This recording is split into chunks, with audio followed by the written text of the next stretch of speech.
नमस्कार। 2024 तैयारी शुरू देख रहे हैं आप। एबीपी न्यूज पर हाजिर हूं मैं रुमाना इसार खान।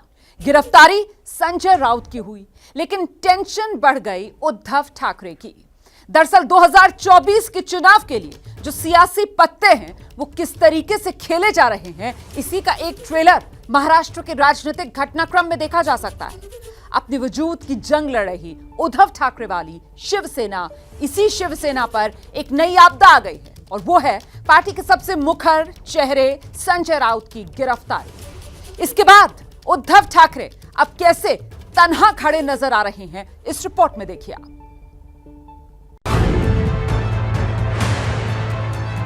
बंद कमरे में जो बातें तय होती है उसके ऊपर अमल नहीं होता है, तब ये बातें बाहर आती हैं। कोई दुष्यंत नहीं है जिसके पिताजी जेल में है। हाँ, यहाँ हम हैं। 3 दिन की सरकार बनी थी, उसकी आज पुण्यतिथि है। हमने ये बंदोबस्त किया है कोई मच्छर या कोई कीटक अंदर ना आए।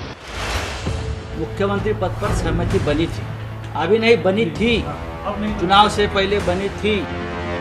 खूनी खेल चल रहा है। ना केंद्रीय गृह मंत्री बोल रहे हैं, ना प्रधानमंत्री उसके बारे में कोई सूझबूझ ले रहे हैं। 3 पार्टी की सरकार बनने के बावजूद भी सरकार, पूरे देश में अगर कोई मजबूत सरकार होगी तो महाराष्ट्र की सरकार। संजय राउत जो माने जाते हैं उद्धव ठाकरे के राइट हैंड, जो कहे जाते हैं उद्धव ठाकरे की आवाज, जो अपने आक्रामक बयानों और पार्टी के मुखपत्र सामना में तीखे संपादकीय से शिवसेना की लाइन लेंथ सेट करते रहे हैं, उनकी गिरफ्तारी ने उद्धव ठाकरे को निपट अकेला कर दिया है। कुछ ऐसी स्थिति हो गई है मानो बीच युद्ध में किसी योद्धा का ब्रह्मास्त्र छीन लिया गया हो। अगर ऐसे ही आपका तरीका होगा तो मैं यही कहना चाहता हूं, जमाना एक रहता नहीं। सारे लोगों के लिए दिन जो है बदलते रहते हैं। अच्छे दिन, बुरे दिन। अच्छे दिन कब आएंगे वो बात अलग थी, लेकिन ऐसे लोगों के बुरे दिन तो जरूर आते हैं। और आप जैसे बर्ताव उस वक्त अन्य लोगों के साथ करते हो, शायद उससे बुरा बर्ताव उस वक्त जनता आपके साथ कर सकती है। संजय राउत को उद्धव ठाकरे का हनुमान यूं ही नहीं कहा जाता। संजय राउत उद्धव ठाकरे के लिए कितने अहम हैं, इस बात का अंदाजा इस बात से लगाया जा सकता है कि देर रात को संजय राउत की हुई गिरफ्तारी के बाद आज सुबह उद्धव ठाकरे अपने घर मातोश्री से निकलकर सीधे संजय राउत के घर मैत्री पहुंचे, जहां पर उन्होंने उनके परिवार वालों से मुलाकात की, उनकी मां का ढाढ़स बांधा। इतना ही नहीं तो ये वचन भी दिया कि हर हालत में शिवसेना उनके साथ खड़ी हुई है। असल में उद्धव ठाकरे इस समय ऐसे चक्रव्यूह में घिरे हुए हैं जिससे निकलने का रास्ता फिलहाल उन्हें नहीं सूझ रहा है। नौबत यह आ गई है कि पिता बाला साहेब ठाकरे की ताकतवर राजनीतिक विरासत को बचाए रखने की बड़ी चुनौती सामने आ गई है। करीब महीने भर के भीतर उद्धव ठाकरे के लिए ये तीसरा बहुत बड़ा झटका है। पहले उनकी पार्टी शिवसेना में अब तक की सबसे बड़ी बगावत हुई। उस बगावत ने उद्धव ठाकरे के करीब 2.5 साल से चल रहे सरकार राज की बलि ले ली। अब उद्धव की मुट्ठी से पार्टी के पूरी तरह निकल जाने का खतरा मंडरा रहा है। इन चुनौतियों के बीच ईडी के हाथों संजय राउत की गिरफ्तारी ने उद्धव की राह में मुश्किलों के कांटे बिछा दिए हैं। संजय राउत बद्दल मला नक्कीच अभिमान आहे। गुन्हा काय संजयचा? गुन्हा काय? पत्रकार आहे, शिवसैनिक आहे, निर्भीड आहे आणि जे पटत नाही तो बोलतोय। आणि ज्या पद्धतीने त्याला अटक केलेली आहे त्याचं एक वाक्य चांगलं आहे, मरण आलं तरी परवा नाही पण मी शरण जाणार नाही। संजय राउत उद्धव ठाकरे के लिए HMV यानी हिज मास्टर्स वॉइस की तरह है। अपने बॉस की आवाज, जो बात कहने या जो बयान देने से उद्धव ठाकरे बचते रहे हैं, वो बात या वो बयान संजय राउत की तरफ से आता रहा है। अपने बॉस के इसी अटूट भरोसे की वजह से संजय राउत न सिर्फ बीजेपी बल्कि सीधे प्रधानमंत्री मोदी तक पर तंज कसता बयान देने या सामना में संपादकीय लिखने से नहीं चूके। लेकिन ऐसा लग रहा है कि संजय राउत की गिरफ्तारी से उद्धव ठाकरे की राजनीतिक आवाज छीन ली गई है। उद्धव ठाकरे वाली शिवसेना के साइलेंट मोड पर जाने का खतरा पैदा हो गया है, क्योंकि उनके बाकी नेताओं में संजय राउत जैसे तेवर नहीं दिखते। जैसे विपक्ष के हाथ बांधने का काम है, मुंह बांधने का काम है, ये वही कार्रवाई के तहत चल रहा है। आपने देखा है महाराष्ट्र में जो ईडी के उसमें थे, जाल में थे, वो लोग सब ईडी के डर से भाग गए, और एक है जो ईडी के सामने सर झुकाने को तैयार नहीं है। हम वो शिवसेना है, पार्टी पक्ष प्रमुख के अंतर्गत खड़े हुए हैं, उद्धव बाला साहेब ठाकरे जी के अंतर्गत खड़े हुए हैं, जो डट के सामना कर रहे हैं। पार्टी हमेशा आक्रामक नजर आई है तमाम मुद्दों पर। अब जब खुद उनकी आवाज संजय राउत अंदर हैं, सलाखों के पीछे हैं, क्या रणनीति होगी शिवसेना? आगे आगे देखिए होता है क्या। राजनीतिक गलियारों में और शिवसेना के भीतर भी संजय राउत को उद्धव का हनुमान कहने वाले कम नहीं हैं। इससे दोनों के बीच की करीबी का अंदाजा लगता है। वैसे भी गिरफ्तारी के अगले ही दिन यानी आज उद्धव ठाकरे का राउत के घर जाना और उनके घर वालों से मुलाकात करना यूं ही नहीं है, इसके अपने राजनीतिक मायने हैं। संजय राउत उद्धव ठाकरे के सबसे भरोसेमंद हैं। वो 4 बार के राज्यसभा सांसद हैं, शिवसेना के मुखपत्र दैनिक सामना के कार्यकारी संपादक हैं। 2019 में महाराष्ट्र में उद्धव ठाकरे के सीएम बनने में उनका अहम रोल माना जाता है। जहां तक संजय राउत की बात है, उन्होंने अपना पक्ष स्पष्ट रखा हुआ है। जांच पड़ताल जो भी करना है, ये करना है, उसके बाद में वो आ जाएंगे उसी तरह से। अब विपक्ष की जो आवाज सुननी चाहिए, उसी को दबोचने की अगर इरादा सामने सत्ताधीशों का हो, तो ये लोकतंत्र में बहुत बड़ा आघात है। हालांकि विरोधियों का आरोप है कि संजय राउत उद्धव ठाकरे के सबसे बड़े राजदार भी हैं। मातोश्री को खुश करने के लिए जहां उद्धव ठाकरे जी को भी कहीं ना कहीं बड़ा फायदा संजय राउत जी ने पहुंचाया है। जो बीएमसी के माध्यम से बड़े बड़े जो कॉन्ट्रैक्ट साइन होते थे, उसके लिए भी संजय राउत को बिना पूछे कोई कॉन्ट्रैक्टर को कॉन्ट्रैक्ट दिया नहीं जाता था। उसमें जो कमीशन खोरी हुई है, उसमें भी बड़े पैमाने में मातोश्री में भी फंडिंग पहुंचाया गया है। संजय राउत की गिरफ्तारी उद्धव ठाकरे के सामने एक बड़ा चैलेंज लेकर आई है। उद्धव ठाकरे को चिंता इस बात की है कि आने वाले दिनों में उन्हें बड़ी राजनीतिक लड़ाई लड़नी है, और ऐसे वक्त में अगर संजय राउत ईडी के इस मामले में लंबे समय तक जेल में रहते हैं, तो शिवसेना के आक्रमण को धार कौन देगा, ये पहला बड़ा चैलेंज है। असल में उद्धव ठाकरे के सामने राजनीतिक चुनौतियों की एक बड़ी फेहरिस्त है। चुनाव आयोग में असली शिवसेना का फैसला होना बाकी है। सुप्रीम कोर्ट में शिवसेना के बागी विधायकों को अयोग्य घोषित करने की उद्धव की याचिका पर फैसला आना है। इसी साल बीएमसी के चुनाव होने वाले हैं। इसके बाद 2024 का लोकसभा चुनाव होना है। 2024 में ही महाराष्ट्र में विधानसभा के चुनाव भी होने हैं। जब इस तरह के कई कठिन मोर्चे सामने हो, तो किसी भी सेनापति को अपने ऐसे लेफ्टिनेंट की जरूरत होती है जो मुश्किल वक्त में न सिर्फ अग्रिम पंक्ति में लड़े, बल्कि उस संकट से निकलने की राह भी बनाए। संजय राउत उद्धव ठाकरे के लिए ऐसी ही भूमिका में रहे हैं, इसीलिए वो उद्धव का राइट हैंड माने जाते रहे हैं। हमको पूरे न्यायालय पे विश्वास है। हमें पता है हमें न्याय मिलेगा, हमें न्याय मिलेगा। शिवसेना से समर्थन मिल रहा है ना सर? 100% शिवसेना मजबूत है, उद्धव जी मजबूत है, चिंता मत करो आप। ईडी के घेरे में फंसे संजय राउत कब तक राजनीतिक परिदृश्य से गायब रहेंगे, इस बारे में अभी कुछ नहीं कहा जा सकता। लेकिन जब तक वो गैर हाजिर रहेंगे, उद्धव ठाकरे वाली शिवसेना की आक्रामक तेवरों वाली वो आवाज सुनाई नहीं देगी। उद्धव ठाकरे के लिए ये भी कम चिंता की बात नहीं है। 2024 तैयारी शुरू देख रहे हैं आप। इस वक्त एक बड़ी खबर आ रही है। दिल्ली हाईकोर्ट से कांग्रेस पार्टी को लगा है बड़ा झटका। स्मृति ईरानी केंद्रीय मंत्री और उनकी बेटी की मानहानि के मामले में हाईकोर्ट की तरफ से कहा गया है कि स्मृति ईरानी और उनकी बेटी गोवा के सिली सोल कैफे एंड बार की मालिक नहीं है, ना उनके नाम कभी कोई लाइसेंस जारी हुआ। कोर्ट ने इस मामले में कांग्रेस के नेताओं जयराम रमेश, पवन खेड़ा और निटा डिसूजा को नोटिस जारी कर दिया है। तो स्मृति ईरानी और उनकी बेटी की मानहानि से जुड़ा हुआ ये मामला, जिसमें कांग्रेस के नेताओं को लगा है करारा झटका। और आइए बात करते हैं आसमान के उस वार की जिससे पहाड़ का सीना छलनी हो रहा है। जी, बारिश और बाढ़ के पानी से परेशानी मानो पहाड़ के लोगों की जिंदगी का हिस्सा बन चुकी है। आज हम देश के 3 उन प्रदेशों की बात करेंगे जो हिंदुस्तान के नक्शे में सबसे ऊपर की तरफ है, मतलब उत्तर भारत में है। जम्मू कश्मीर, हिमाचल प्रदेश, उत्तराखंड, तीनों राज्यों में कुदरत ने कहर बरपा रखा है। सामरिक रूप से भी ये तीनों राज्य जो हैं वो बेहद अहम हैं, लेकिन कुदरत का प्रहार अपने वार से उस अहमियत पर भी असर डाल रहा है। दिखाते हैं आपको कैसे बादलों की वार से पहाड़ पर हाहाकार है।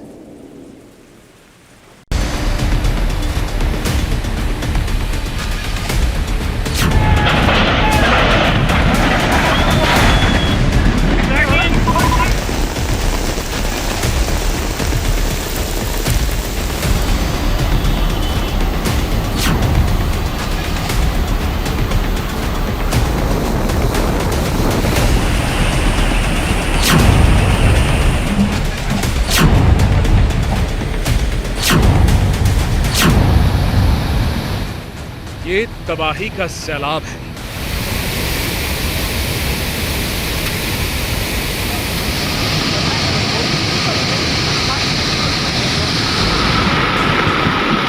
ये बर्बादी का पानी है।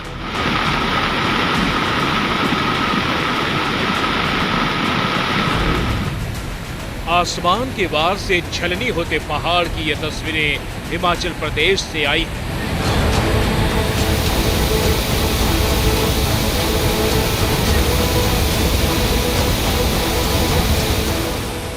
दिल थाम कर आप अपने टीवी स्क्रीन के सामने बैठ जाइए, क्योंकि ये तस्वीरें डराने वाली हैं।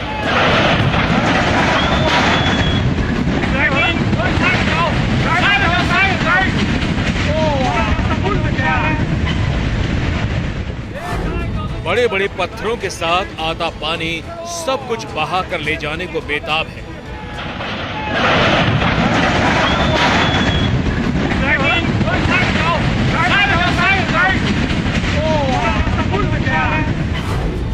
पानी के सामने लोहे का बड़ा सा ब्रिज देखिए, कैसे खिलौने की तरह टूटकर बहने लगता है।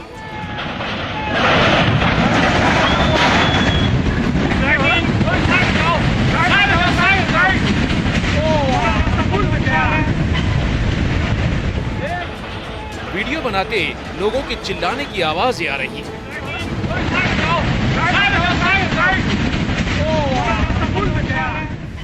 ऐसा लग रहा है मानो दूर खड़े लोग कुदरत के इस खतरनाक मंजर को देखकर बदहवास हो रहे हो।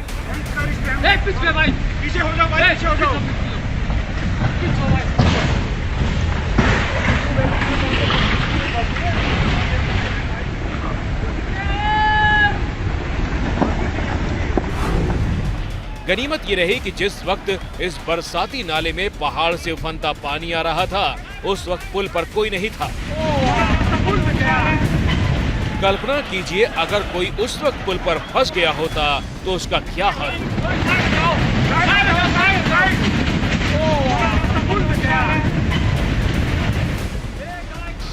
कुल्लू के जिस मणिकर्ण घाटी में बादल फटने के बाद ये सैलाब आया, वो मणिकर्ण घाटी कुल्लू से करीब 40 किलोमीटर की दूरी पर है और इस मौसम में यहाँ बादल फटने की कई घटनाएं हो चुकी हैं।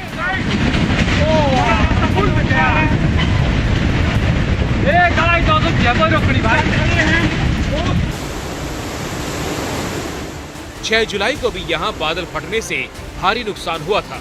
कई कैंपिंग लाइट इस दौरान पानी में बह गई।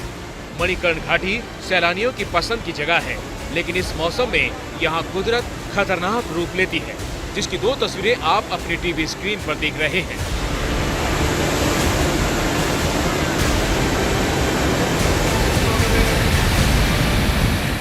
कुल्लू और आसपास के इलाकों में पिछले कई दिनों से भारी बारिश हो रही है। इस वजह से यहाँ की तमाम नदियाँ उफान पर हैं। नदियों का पानी किस कदर दहाड़ रहा है, इसके शोर से आप समझ सकते हैं।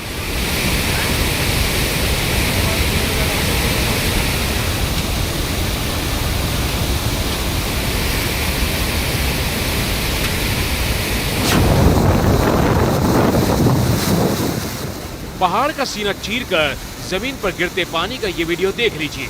ये कुल्लू से लाहौल स्पीति वाले रास्ते का वीडियो है।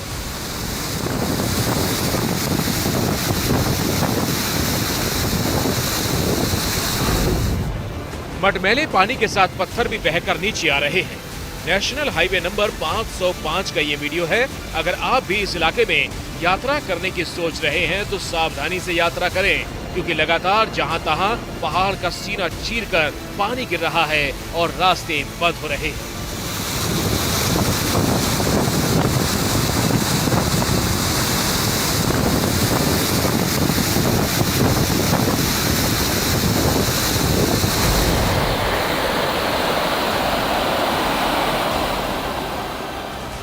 अब जरा इन तस्वीरों को देखिए। मंडी कुल्लू नेशनल हाईवे पर ब्यास नदी का जलस्तर बढ़ गया और पानी सड़क पर आ गया। पानी के सड़क पर आने के बाद गाड़ियां फंस गई और बाद में प्रशासन ने रूट डाइवर्ट किया। हिमाचल प्रदेश में बारिश और बाढ़ ने बुरा हाल कर रखा है। हाल ये है कि राज्य में करीब 100 से ज्यादा सड़कें बाढ़ आने और पहाड़ गिरने की वजह से बंद हो चुकी हैं।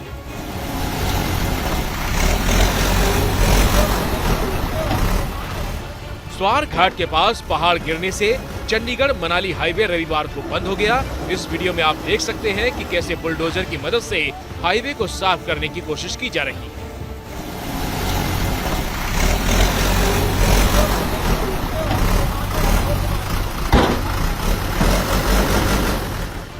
ये तो हाल आपने हिमाचल प्रदेश का देखा। अब जरा उत्तराखंड चलिए। जोशीमठ की इन तस्वीरों को देख लीजिए।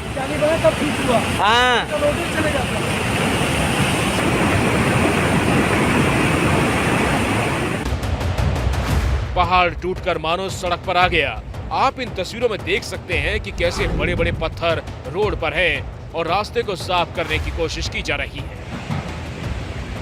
ये बद्रीनाथ नेशनल हाईवे का वीडियो है और रोड पर जिस जगह पानी की ये धार बह रही है वो लामबगड़ नाला है। हर साल इस नाले की यही तस्वीर देखने को मिलती है। हाल ये है कि इस बार 10 मीटर से ज्यादा लंबी सड़क बह गई। बद्रीनाथ की यात्रा पर जाने वाले लोग इस घटना की वजह से रास्ते में ही फंस गए। दोनों तरफ गाड़ियों की लंबी लंबी लाइनें रविवार से ही लगी हुई हैं। प्रशासन की ओर से आवाजाही शुरू करने की कोशिश अंतिम दौर में बताई जा रही है। उत्तराखंड के बागेश्वर में भी नदियां उफान पर हैं और बारिश की वजह से कई जगह रास्ते बंद हो चुके हैं, जिसे ठीक करने का काम चल रहा है। यहाँ सरयू और गोमती नदी का पानी लगातार बढ़ रहा है। नदी के इस वीडियो से आप बढ़ते पानी का अंदाजा लगा सकते हैं। अब जरा जम्मू कश्मीर चलिए और देखिए कैसे बादलों के वार से यहाँ की गलियों में हाहाकार के हालात बने हुए हैं।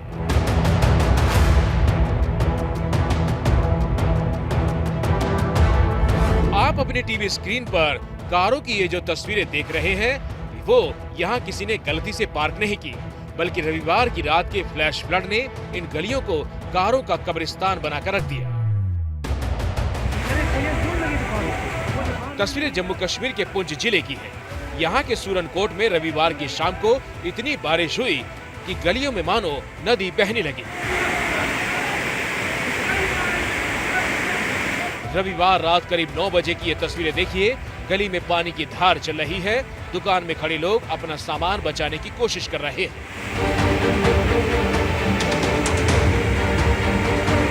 लोगों के घरों में कमर तक पानी भर गया। बाद में सेना ने रात को ही रेस्क्यू ऑपरेशन चलाकर घर और दुकान में फंसे लोगों को बाहर निकाला। रात को चले इस रेस्क्यू ऑपरेशन की तस्वीरें आप देख सकते हैं। छोटे छोटे बच्चों को गोद में लेकर देश के वीर जवान उन्हें सुरक्षित बाहर निकाल रहे हैं। पानी का बहाव इतना तेज है कि गाड़ियां खिलौने की तरह बहती हुई नजर आती है।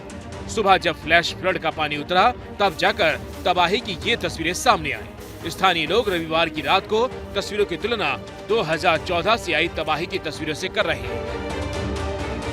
जिला प्रशासन की टीम मौके पर है और नुकसान का आकलन किया जा रहा है। माना जा रहा है कि नालों पर अतिक्रमण की वजह से पानी सही तरीके से बाहर नहीं निकल पाया। हालांकि अच्छी बात ये रही कि इस घटना में किसी की जान नहीं गई।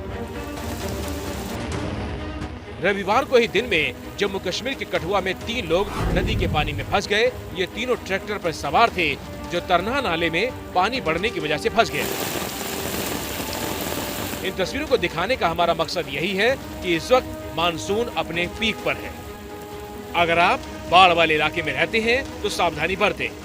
खासकर पहाड़ की यात्रा पर जा रहे हैं तो एहतियात बरतें और जरूरी जानकारी लेकर ही यात्रा करें। तो 2024 तैयारी शुरू में अब कल शाम 6:30 बजे आपसे मुलाकात होगी। क्या मजबूरी है मेरी, बताइए। मैं अभी आपको बताती हूँ कि मैंने। ओए होए होए होए नमकीन के चटकारे लेते हुए टकटकी मार के डिबेट शो को पॉज रिपीट कर करके देख रहे हैं जोगिंदर जी। इनकी तरह आप भी देखें अपनी फेवरेट डिबेट्स को रिपीट कर और डाउनलोड कीजिए एबीपी लाइव ऐप अपने स्मार्ट टीवी पर।